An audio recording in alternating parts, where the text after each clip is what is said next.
തമ്പാനൂരിലെ multi level parking കേന്ദ്രത്തിലെ lift പണിമുടക്കിയതോടെ വലയുകയാണ് യാത്രക്കാർ. കോംപ്ലക്സിലെ lift പ്രവർത്തനരഹിതമായി 2 മാസമായിട്ടും ശരിയാക്കാൻ സ്മാർട്ട് സിറ്റി അധികൃതരോ ലിഫ്റ്റ് കമ്പനിയോ ഇതുവരെ തയ്യാറായിട്ടില്ല. വാഹനം പാർക്ക് ചെയ്ത് പടിക്കെട്ട് വഴി ഇറങ്ങി ഓടി ട്രെയിനും ബസ്സും പിടിക്കേണ്ട അവസ്ഥയിലാണ് യാത്രക്കാർ. തിരുവനന്തപുരത്ത് നിന്ന് അശ്വിൻ ഡിയാഗോ തയ്യാറാക്കിയ റിപ്പോർട്ട് കാണാം. തമ്പാനൂരിലെത്തുന്നവർക്ക് പാർക്കിംഗ് സൗകര്യമൊരുക്കാൻ സ്മാർട്ട് സിറ്റി നിർമ്മിച്ചിട്ടുള്ള മൾട്ടി ലെവൽ പാർക്കിംഗ് സമുച്ചയമാണ് എനിക്ക് പിന്നിൽ. ഏതാണ്ട് 1 കൊല്ലം മുമ്പായിരുന്നു ഇതിൻ്റെ ഉദ്ഘാടനം. 19 കോടി രൂപ മുതൽ മുടക്കിയാണ് ഇത് നിർമ്മിച്ചിട്ടുള്ളത്. 4 നിലകളിലായി വാഹനങ്ങൾ പാർക്ക് ചെയ്യാനുള്ള സൗകര്യമുണ്ട്.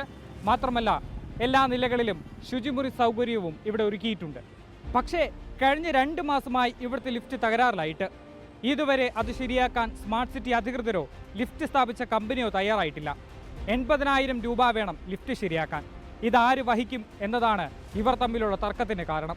ആറ്റുകാൽ പൊങ്കാല അർപ്പിക്കാനെത്തിയ ചിലർ ശുചിമുറി ഉപയോഗിക്കുകയും ശുചിമുറിയിൽ നിന്ന് വെള്ളം ലിഫ്റ്റിലേക്ക് ഇറങ്ങി അതുമൂലം ലിഫ്റ്റ് കേടായി എന്നാണ് സ്മാർട്ട് സിറ്റി അധികൃതർ പറയുന്നത്.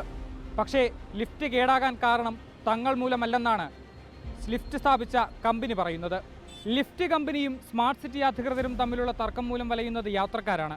കാരണം വാഹനങ്ങൾ പാർക്ക് ചെയ്ത് പടിക്കെട്ട് വഴി ഇറങ്ങി ഓടി ട്രെയിൻ പിടിക്കേണ്ട അവസ്ഥയാണ് ഇപ്പോൾ ഇവിടെ നിലനിൽക്കുന്നത്. എത്രയും പെട്ടെന്ന് ലിഫ്റ്റിന് ഒരു പരിഹാരം കണ്ടെത്തണമെന്നാണ് ഇവരുടെ ആവശ്യം, നാട്ടുകാരുടെ ആവശ്യം. അത്യാവശ്യ ഘട്ടത്തിൽ നമുക്ക് ട്രെയിനിൻ്റെ സമയത്താണ് നമ്മൾ ഇവിടെ കൊണ്ട് പാർക്കിംഗ് ചെയ്യുന്നത്.